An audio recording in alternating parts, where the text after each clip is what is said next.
पवित्र एकादशी रे श्रीजीउंको सुनाबेश अनुष्ठित।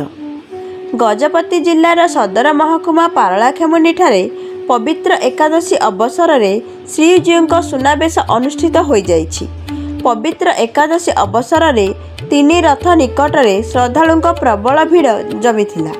विशेषकर महिला माने सकाळु तीन रथ निकट रे विशेष पूजार्चना करुथिबार देखिबाकू मिलिथिला।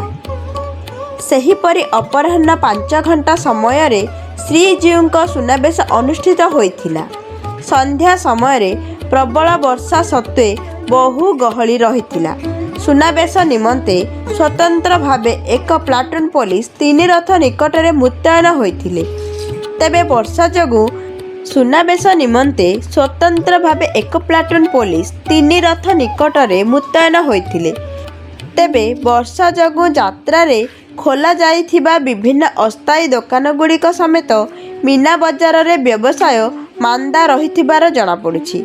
गुरुवार दिन श्रीजीउंको अधरपणा कार्यक्रम अनुष्ठित हेबार कार्यक्रम रहिछि बोली सूचना मिलिछि।